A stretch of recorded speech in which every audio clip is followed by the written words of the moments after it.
अऊज़ु बिल्लाहि मिनश शैतानिर रजीम। बिस्मिल्लाहिर रहमानिर रहीम। वल्लज़ीना जाहदू फ़ीना लनहदियन्नहुम सुबुलना व इन्नल्लाहा लमअल मुहसिनीन। मोहतरम हाज़रीन जुमा, बुजुर्गों और दोस्तों, माँ और बहनों,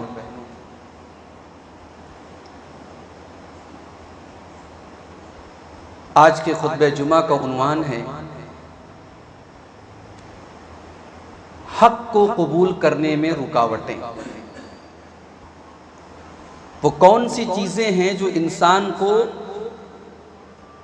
रोकती, जो हक को कबूल करने में रुकावट बनती है।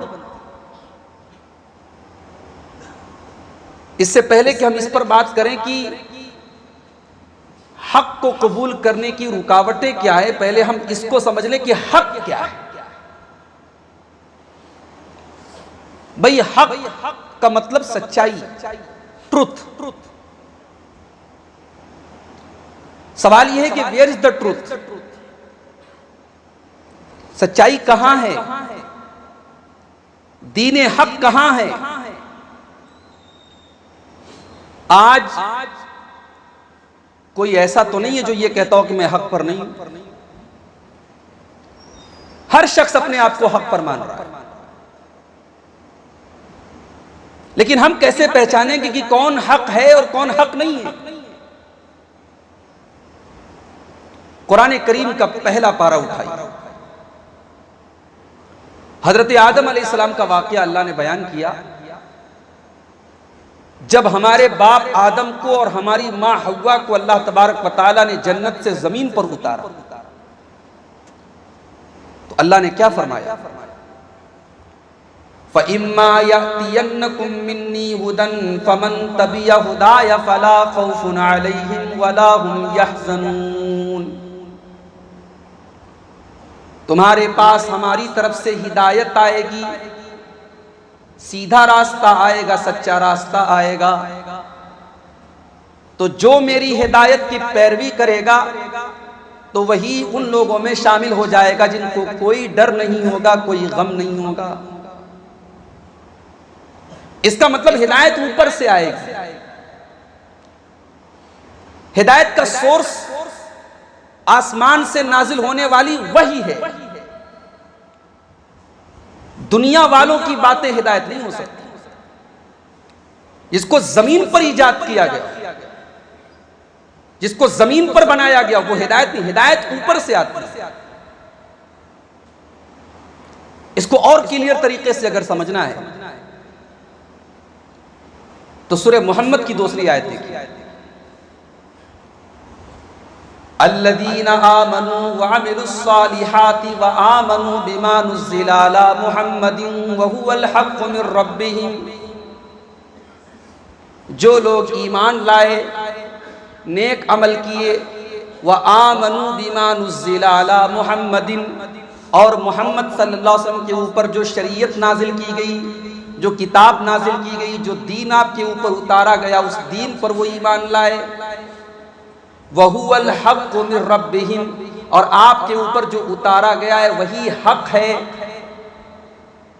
तो जो ईमान लाए, नेक अमल किया और अल्लाह के प्यारे नबी के ऊपर नाजिल होने वाली शरीयत पर ईमान लाए, अल्लाह ने फरमाया कफ़्फ़र अन्हुम सय्यिआतिहिम व अस्लहा बालहुम। अल्लाह तबारक व तआला ऐसे लोगों के गुनाहों को माफ कर देगा, उनकी बिगड़ी बना देगा, उनके मसाइल को हल कर देगा, उनकी प्रॉब्लम्स को सॉल्व कर देगा।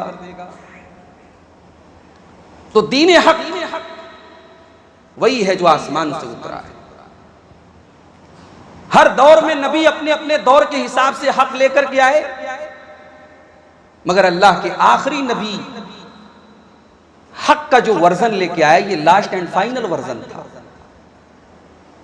अब इसको किसी अपडेट की जरूरत नहीं है, ये कयामत तक के लिए वैलिड है। आपके ऊपर जो किताब उतरी, ये लास्ट एंड फाइनल बुक है। आपके ऊपर जो दीन उतारा गया ये लास्ट एंड फाइनल दीन है। और यहीं पर एक नुक्ता याद रखिए, कोई अगर अल्लाह के रसूल के आने के बाद अल्लाह की तौहीद का तो कायल है, वो ला इलाहा इल्लल्लाह का कायल तो है, लेकिन अगर वो मुहम्मदुर रसूलुल्लाह का कायल नहीं है, वो अल्लाह के रसूल की रिसालत को नहीं मानता है, तो वो जन्नत में नहीं जा सकता, वो नजात नहीं जा सकता। क्योंकि अल्लाह के नबी आखिरी नबी हैं और अब आपके ऊपर ईमान लाए बगैर कोई नजात नहीं पा सकता। इसीलिए अल्लाह के प्यारे नबी फरमाते हैं सल्लल्लाहु अलैहि वसल्लम, वल्लज़ी नफ्सी बियदिही, उस अल्लाह की कसम जिसके हाथ में मेरी जान है, ला यस्मउ बी यहूदियुन वला नसरानियुन, मेरे बारे में अगर कोई यहूदी या कोई ईसाई मेरे बारे में सुनता है, वलम युमिन बिही, और मेरे ऊपर ईमान नहीं लाता है, इल्ला दखलन्नार, वो जहन्नम में जाएगा। इसलिए तौहीद के साथ साथ रिसालत पर ईमान लाना कंपलसरी है मेरे भाई। किसी के दिमाग में अगर ये गलत फहमी हो कि ला इलाहा इल्लल्लाह अगर किसी ने पढ़ लिया तो हो सकता है अल्लाह क्या कामयाब हो जाए, नहीं, उसे ला इलाहा इल्लल्लाह के साथ साथ मुहम्मदुर रसूलुल्लाह का इकरार भी करना पड़ेगा। तो हमारा सवाल क्या था, ट्रुथ क्या है, हक क्या है? जवाब मिला, हक वो है जो नबी के ऊपर उतारा गया। अब सवाल यह है कि नबी के ऊपर जो दीन उतारा गया, जो शरीयत आपको दी गई, वो शरीयत कैसी है? क्या वो शरीयत कोई छुपी हुई चीज है, वो कोई सीक्रेट चीज है जिसको बंद कमरे में डिस्कस किया जाए? नहीं, अल्लाह के नबी ने जो मनहज दिया है वो बिल्कुल क्लीन एंड क्लियर है। अल्लाह के प्यारे नबी सल्लल्लाहु अलैहि वसल्लम फरमाते हैं, क़द तरक्तुकुम अलल बैदा, मैं तुमको ऐसे रास्ते पर छोड़ के जा रहा हूं जो बिल्कुल क्लियर रास्ता है, जो हाईवे है, लैलुहा कनहारिहा, वहां रात भी दिन की तरह रोशन है, वहां कभी अंधेरा नहीं होगा, कभी ठोकर नहीं लगेगी। मेरे तरीके पर तुम चलोगे, मेरे बताए हुए मनहज पर तुम चलोगे तो कभी ठोकर नहीं खा सकते। तो हक वही है जो रसूल अकरम लाए और जो सहाबा को आपने दिया। इस्लाम 1400 साल पहले भी अल्लाह के रसूल के ऊपर जो इस्लाम उतरा वो आज 2022 में भी वही इस्लाम वैलिड होगा। ऐसा नहीं है कि ये 2022 में और 2023 में अपग्रेड हो जाए। इस्लाम अपग्रेड नहीं होगा, इस्लाम ऑलरेडी अपडेटेड है। अल्लाह तबारक व तआला ने इसे ऐसा बनाया है कि हर दौर के लिए ये प्रैक्टिकल है, हर दौर में इस पर अमल किया जा सकता है, इसमें चेंजिंग किसी दौर में नहीं। इस्लाम के हुक्म के लिए हम अपने आप को चेंज करेंगे, इस्लाम हमारे लिए चेंज होने वाला नहीं है। अगर इस्लाम को हमने अपने हिसाब से चेंज करना चाहा तो ये बातिल कर। अब एक सवाल पैदा होता है कि अल्लाह ने हमें और आपको दीन हक पर चलने की तौफीक दी, हमने सच्चाई को पा लिया, तो क्या सच्चाई को पा लेना और उस पर चलना ये काफी है? नहीं, ये काफी नहीं है।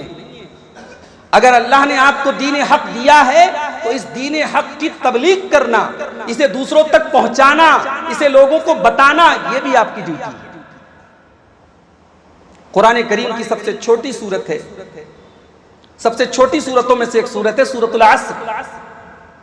सहाबे किराम जब आपस में मिलते थे तो सलाम करने के बाद एक दूसरे को वल अस्र, सूरह अस्र सुनाया करते थे। भाई क्या खास बात है इस सूरत के अंदर कि सहाबा एक दूसरे से मिलते थे तो पहले सूरह अस्र पढ़ते थे, क्यों, क्या खास बात है इसके अंदर? सूरह अस्र हमें हमारी ड्यूटी बताती है, सूरह अस्र बताती है कि हमें क्या करना है, हमारी रिस्पॉन्सिबिलिटी क्या है, हमारी जिम्मेदारी क्या है।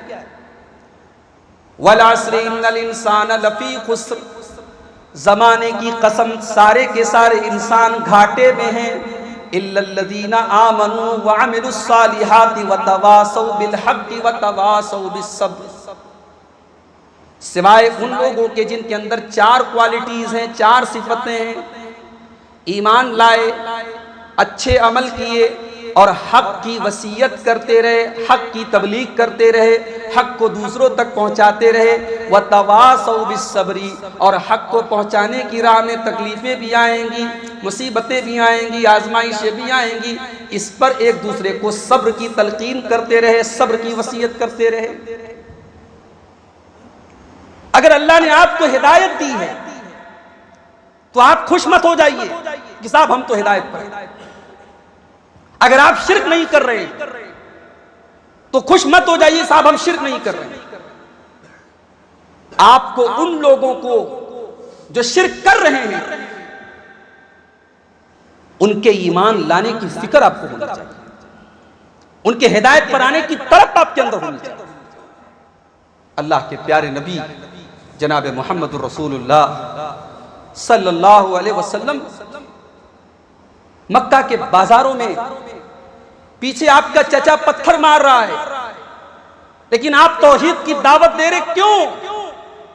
क्योंकि आपके दिल में यह दर्द है कि लोग हिदायत पर आए। अरे आपको तो लोगों की हिदायत की इतनी फिक्र रहती थी कि अल्लाह ने सूरह कहफ के अंदर फरमाया, फलअल्लका बाक़िउन नफ्सका अला आतारिहिम इल्लम युमिनू बिहादल हदीथ असफा। ऐ नबी, कहीं आप अपनी जान न दें, कहीं आप अपने आप को हलाक न कर दें। आपको लोगों के ईमान लाने की इतनी फिक्र, इतनी टेंशन है, कहीं इस फिक्र में आप घुल न जाएं, कहीं खत्म न हो जाएं आप। अल्लाह,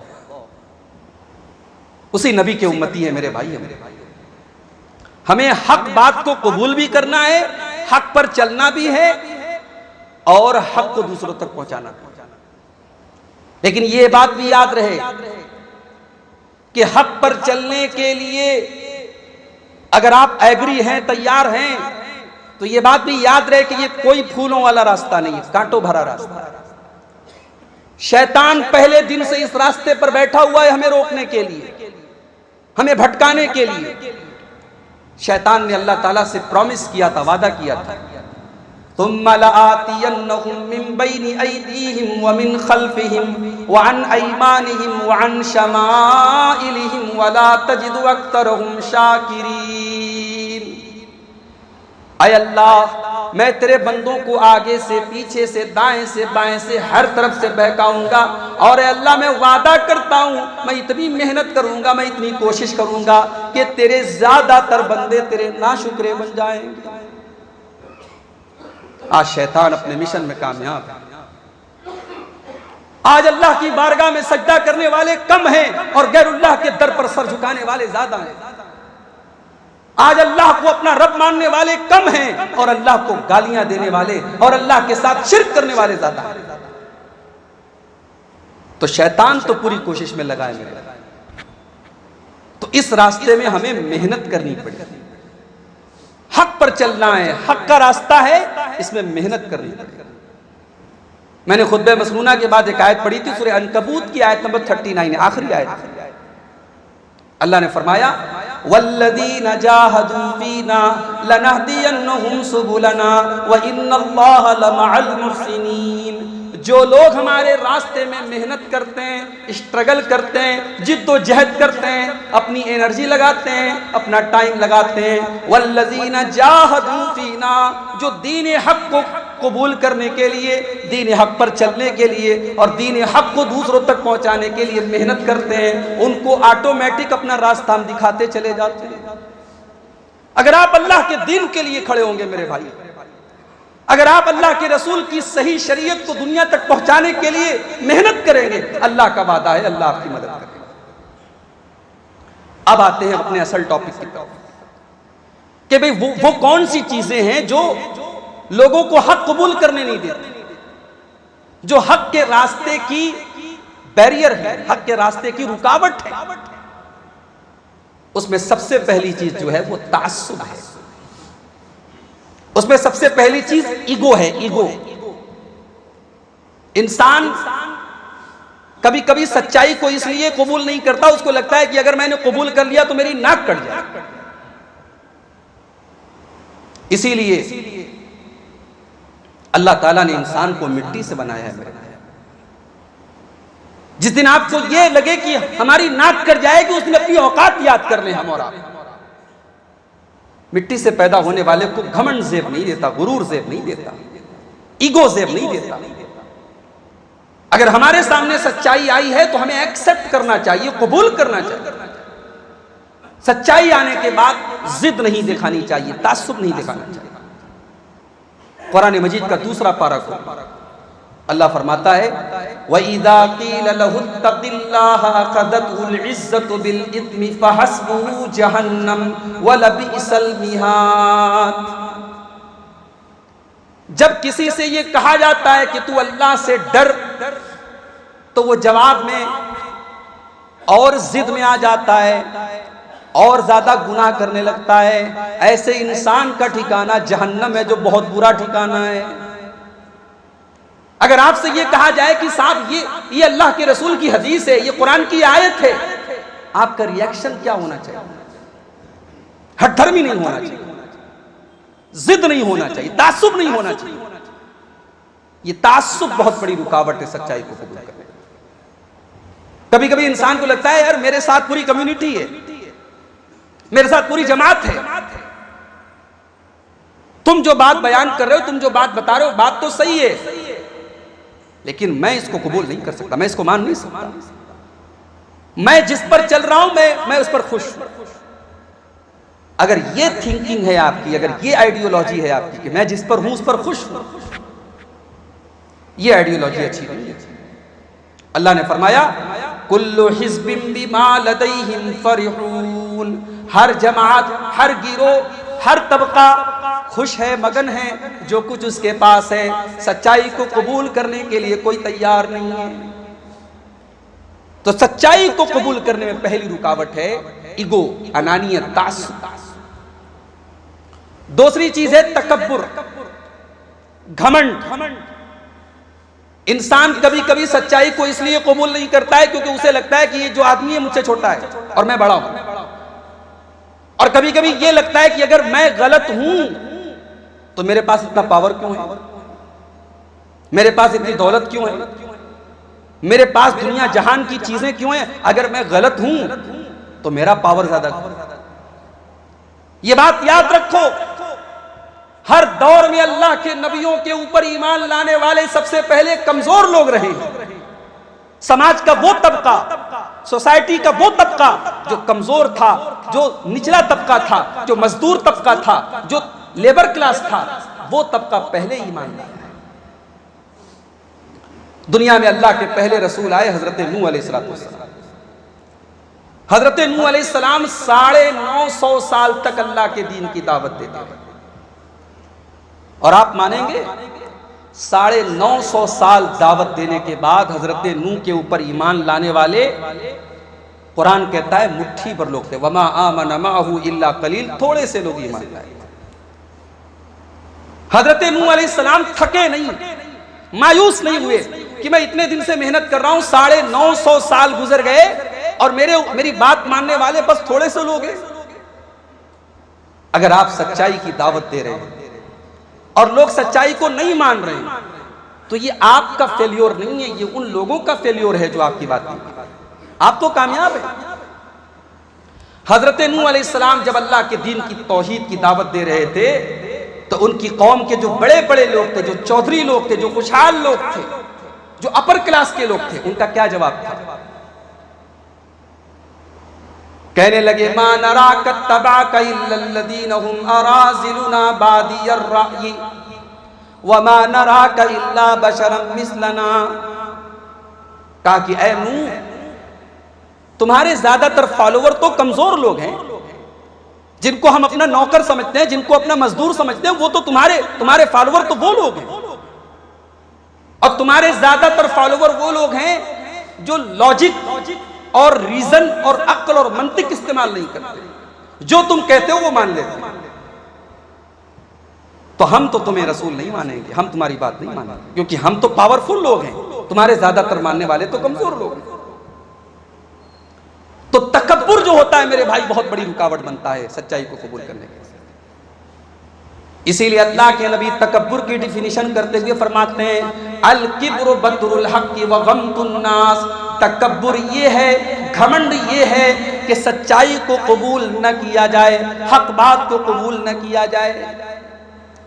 अबू जहल साफ कह चुका था कि मैं जानता हूं कि मोहम्मद अल्लाह के रसूल, मगर इसे हम रसूल मान लेंगे, हमारे खानदान की इज्जत खत्म हो जाएगी, हमारे हाथ से चौधराहट खत्म हो जाएगी, हमारी लीडरशिप खत्म हो जाएगी, हम इसको अपना लीडर मान ले, ये नहीं हो सकता।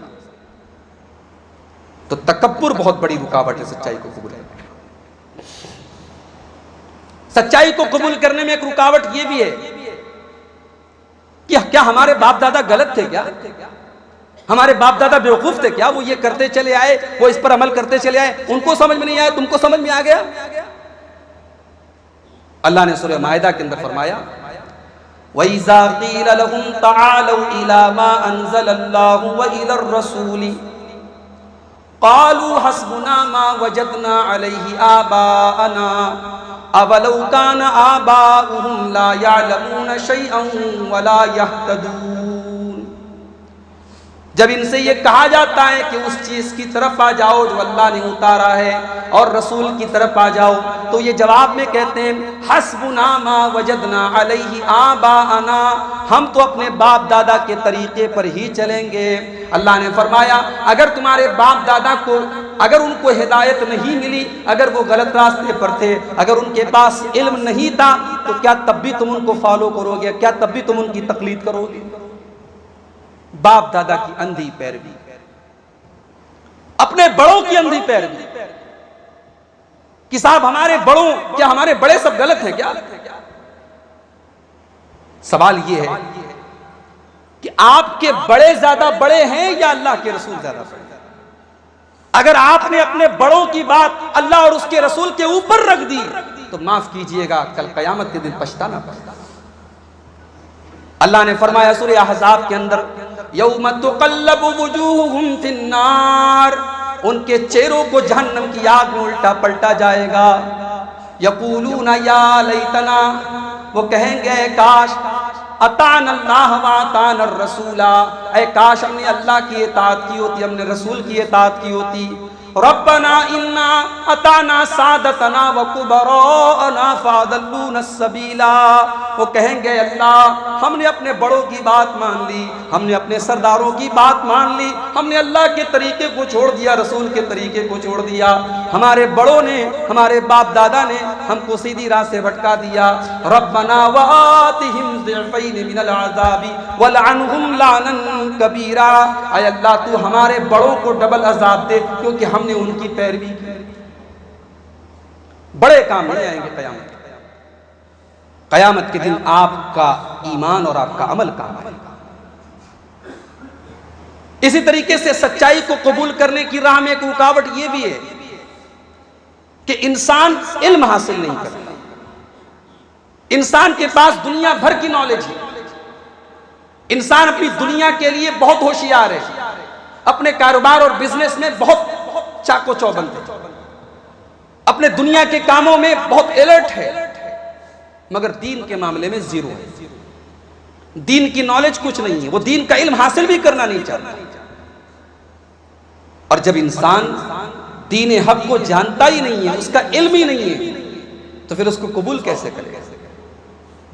इसीलिए अल्लाह ने कुरान में फरमाया बल कज़्ज़बू बिमा लम युहीतू बिइल्मिही, इन मक्का के काफिरों ने, इन मक्का के मुशरिकों ने अल्लाह के रसूल का इनकार किया, कुरान का इनकार किया, क्योंकि उसकी उनको नॉलेज ही नहीं है, उसको वो जानते ही नहीं है, वो नबी के मकाम को जानते ही नहीं, उनको पता ही नहीं कि ये अल्लाह का दीन है, ये अल्लाह के रसूल है।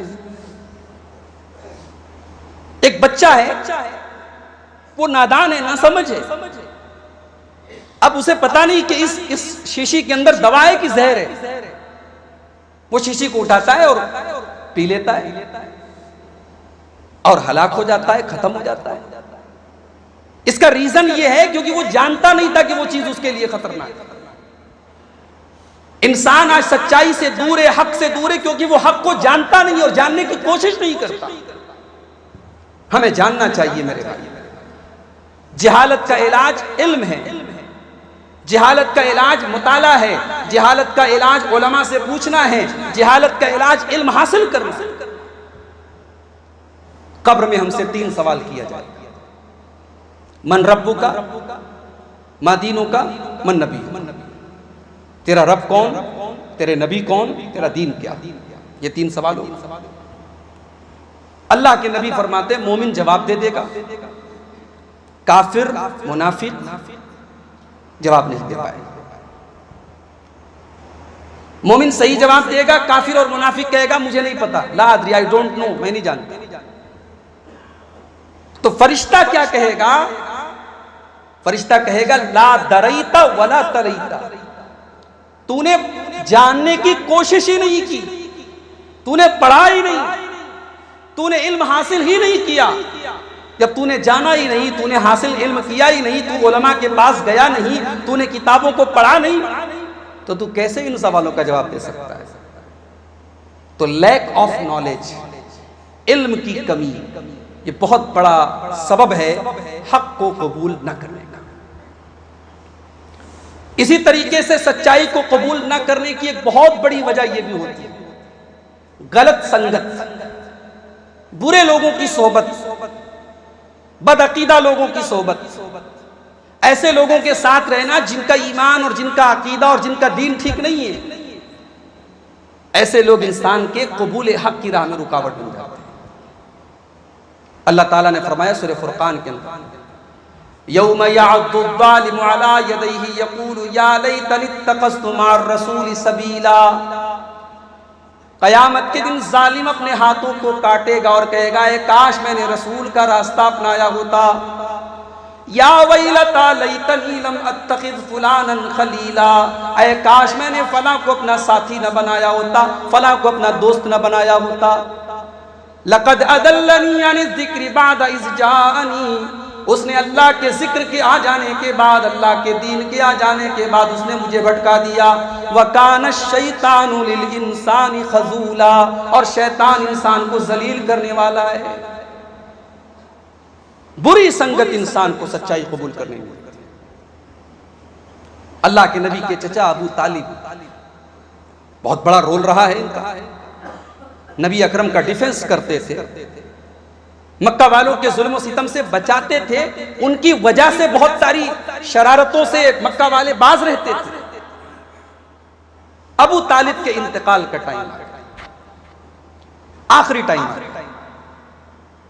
बुखारी के अल्फाज हैं, अल्लाह के नबी अपने चचा के पास जाते हैं और कहते चचा जान ला इलाहा इल्लल्लाह पढ़ लीजिए, तौहीद का इकरार कर दीजिए, कलमे शहादत पढ़ लीजिए, इस्लाम के अंदर आ जाइए।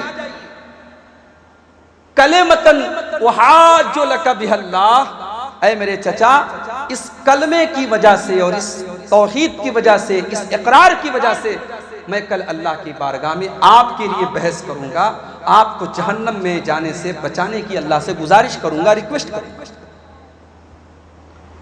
बुखारी के अल्फाज है, जब अल्लाह के नबी ये बात कह रहे थे तो अबू तालिब के पास 2 और लोग भी थे। एक अबू जहल था और एक अब्दुल्ला इब्न अबी उमैया था। ये दोनों वहीं पर बैठे हुए थे। अल्लाह के नबी चाहते थे मेरे चचा कलमा पढ़ लें, मेरे चचा तौहीद पर आ जाएं, अभी होशो हवास बाकी है, अभी जिंदगी का आखिरी टाइम है, कबूल कर लें, मरने के पहले सच्चाई को कबूल कर लें। इन दोनों ने क्या कहा, अतरगबु अन मिल्लति अब्दुल मुत्तलिब, अबू तालिब अपने भतीजे की बात पर अपने बाप का तरीका छोड़ दोगे तुम, अब्दुल मुत्तलिब का दीन छोड़ दोगे, अपने बाप दादा का तरीका छोड़ दोगे, खबरदार ऐसा काम मत करना। अल्लाह के नबी इस्लाम कबूल करने के लिए फोर्स कर रहे हैं और वो दोनों बाप दादा के मजहब का हवाला दे रहे हैं। बुखारी के अल्फाज है, आखिरी जुमला जो अबू तालिब की जुबान से निकला वो क्या निकला, अला मिल्लति अब्दुल मुत्तलिब, मैं अपने बाप अब्दुल मुत्तलिब के तरीके पर दुनिया से जा रहा हूं।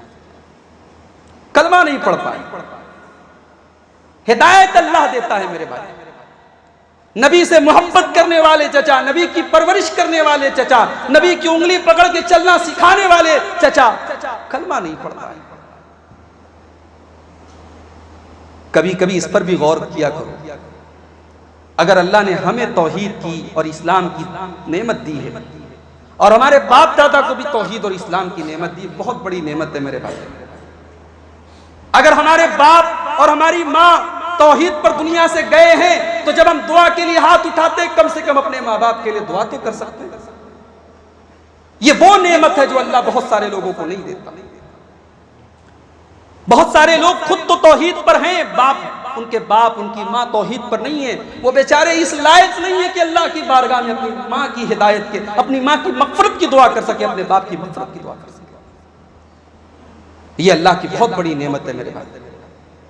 हमारे नबी सल्लल्लाहु अलैहि वसल्लम अपनी माँ के लिए दुआ नहीं कर पाए। सही मुस्लिम की रिवायत है, वो माँ जिसको अल्लाह के नबी ने 6 साल की उम्र में खो दिया था। नबी ने अल्लाह से इजाजत मांगी कि अल्लाह क्या मैं अपनी माँ की मग़फ़िरत की दुआ कर सकता हूं?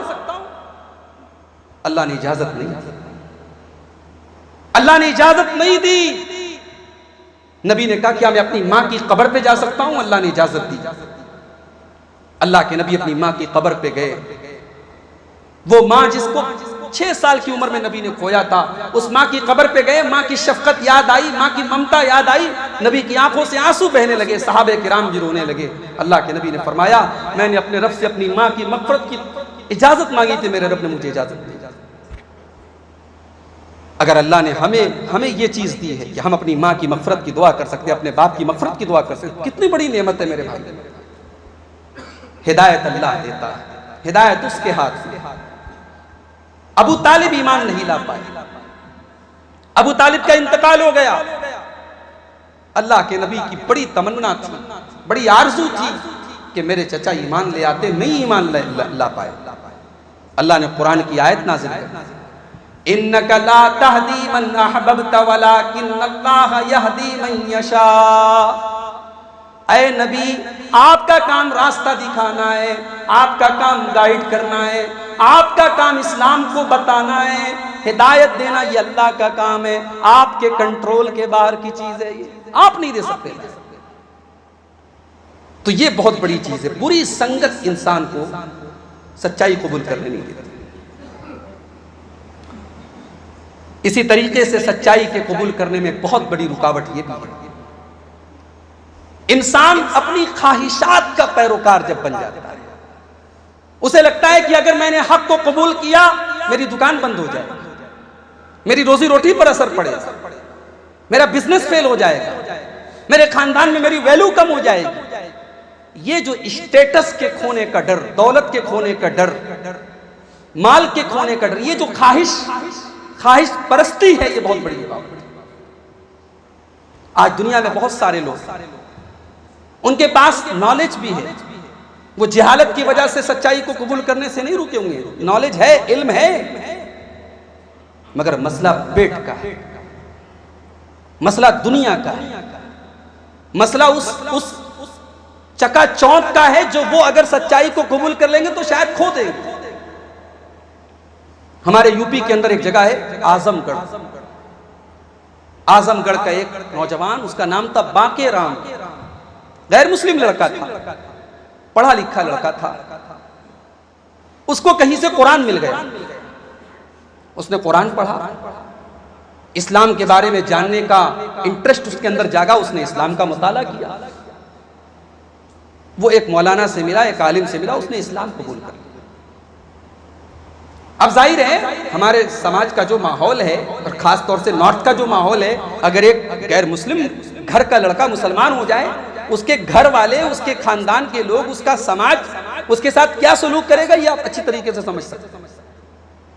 बाके राम नाम का वो लड़का इस्लाम कबूल करता है और ये जानने के बावजूद कबूल करता है कि मेरी दौलत, मेरी प्रॉपर्टी, मेरे बाप, मेरी माँ, मेरा खानदान, सब कुछ मुझसे छूट जाए। उसके बाद वो आपके साउथ में आता है और तमिलनाडु के मशहूर इदारा जामिया दारुस्सलाम उमराबाद में वो दाखिला लेता है।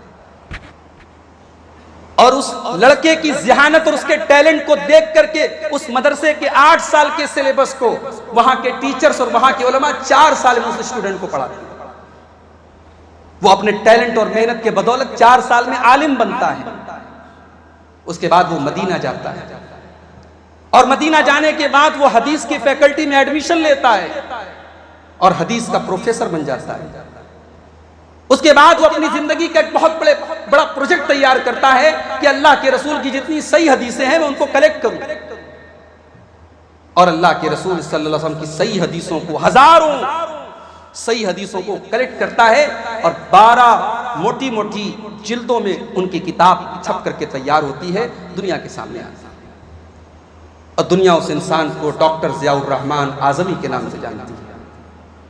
मेरे भाइयों, ख्वाहिश परस्ती इंसान के रास्ते में रोड़ा बनती है। कभी कभी इंसान के पास इल्म होता है मगर वो ख्वाहिशात को छोड़ना नहीं चाहता। इसीलिए अल्लाह ने सूरह जासिया के अंदर फरमाया, अफराअयता मन इत्तखज़ इलाहहु हवा। ऐ नबी, क्या आपने उस इंसान को देखा जो अपनी ख्वाहिशात को फॉलो करता है, अपनी ख्वाहिशात की पैरवी करता है, अपनी ख्वाहिशात को अपना रब बना लेता है। वह अदल्लहुल्लाहु अला इल्मिन, और अल्लाह ताला इल्म के बावजूद उसको गुमराह कर देता है। वह खत्म अला समइही व कल्बिही, अल्लाह उसके कान के ऊपर मुहर लगा देता है, अल्लाह उसके दिल के ऊपर मुहर लगा देता है। वह जअल अला बसरिही गिशावा, और अल्लाह उसकी आंखों के सामने पर्दा डाल देता है। फमन यहदीहि मिन बादिल्लाह, अब अल्लाह के बाद कौन है जो उसको हिदायत दे सके? अल्लाह के बाद कौन हिदायत दे सकते? जब अल्लाह ही ने मोहर लगा दी, अब कोई हिदायत नहीं दे सकता। यहां यह बात भी नोट कर लीजिए कि दुनिया में दो ही चीजें हैं मेरे भाई, एक हवा है, एक हुदा है। ये पूरी तकरीर का खुलासा इसको समझ लीजिए। दुनिया में बस दो चीजें, एक हवा है, एक हुदा है। हवा मीन्स डिजायर्स, ख्वाहिशात, इच्छाएं, और उसके मुकाबले में हुदा है अल्लाह की हिदायत। जब भी हमारी जिंदगी में हमारी हवा हुदा से टकराए, हमारी ख्वाहिशात अल्लाह और उसके रसूल से टकराएं, उसके हुक्म से टकराएं, तो हमें हुदा की पैरवी करना है, हमें हवा की पैरवी नहीं करना है, हमें ख्वाहिशात की पैरवी नहीं करना है। और वही लोग कामयाब होंगे जो अपनी ख्वाहिशात को अल्लाह और उसके रसूल के अंडर में कर देंगे, अल्लाह और उसके रसूल के मातहत कर देंगे।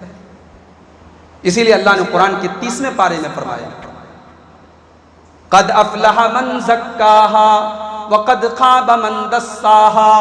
कामयाब वो लोग होंगे जो अपने नफ्स को पाक और साफ करेंगे, और नाकाम वो लोग होंगे जो अपने नफ्स को गंदा कर लेंगे, उसको गलीज कर लेंगे, पलीत कर लेंगे, नापाक कर लेंगे।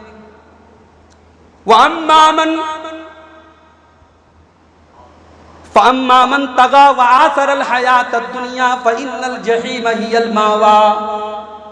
उसी कुरान के 30वें पारे में अल्लाह ने फरमाया, जो सरकशी करेगा और दुनिया की जिंदगी को तरजीह देगा उसका ठिकाना जहन्नम होगा। व अम्मा मन खौफ मकाम रब्बिही व नहन नफ्सा अनिल हवा, और जो अल्लाह के सामने खड़े होने से डर जाएगा और अपने नफ्स की ख्वाहिशात को कंट्रोल कर लेगा, फ़इन्नल जन्नत हियल मावा, उसका ठिकाना जन्नत होगी। अल्लाह हम सबको दीन हक पर चलने की तौफीक अता फरमाए। अल्लाह हमें दीन हक को कबूल करने की तौफीक अता फरमाए। और ये जो रुकावटें दीन हक को कबूल करने के रास्ते में हैं, अल्लाह इन सारी रुकावटों से हम सब की हिफाजत फरमाए। अल्लाह हमें उस मनहज और उस तरीके पर चलने की तौफीक अता फरमाए जो नबी का मनहज था, जो सहाबा का मनहज था, जो सलफ सालिहीन का मनहज था। अल्लाह हर किस्म के शिरकिया कामों से हम सब की हिफाजत फरमाए। अल्लाह बिदात व खुराफात से हम सब की हिफाजत फरमाए। जो हमें बीमार है अल्लाह उनको शिफाए कामिल आजिल अता फरमाए। जो रोज़ी रोटी से परेशान है अल्लाह उनके कारोबार में बरकत नसीब फरमाए। अल्लाह हमारे मुल्क की हिफाजत फरमाए। अल्लाह हम सबको शरीरों के शर से, हासिदों के हसद से महफूज रखे। अल्लाह जब तक दुनिया में ज़िंदा रखे इस्लाम पर ज़िंदा रखे, और हम सब का खात्मा ईमान पर हो। आमीन व आखिर दावाना अल्हम्दुलिल्लाह।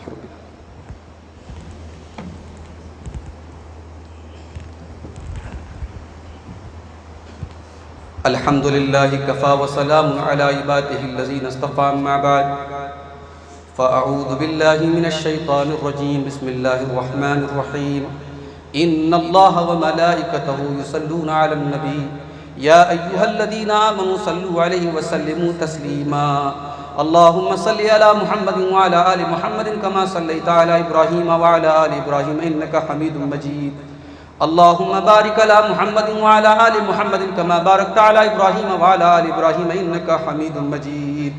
अल्लाहुम्मा अइज़्ज़िल इस्लाम वल मुस्लिमीन व अदिल्ल शिर्क वल मुशरिकीन व दम्मिर अअदाअद्दीन। इन्नल्लाहा यअमुरु बिल अद्लि वल इहसानि व ईताइ ज़िल क़ुर्बा व यनहा अनिल फ़हशाइ वल मुनकरि वल बग़yi यइज़ुकुम लअल्लकुम तज़क्करून। उज़्कुरुल्लाह यज़्कुरुकुम वदऊहु यस्तजिब लकुम व लज़िक्रुल्लाहि अतम्मु व अला व अजल्लु व अकबर।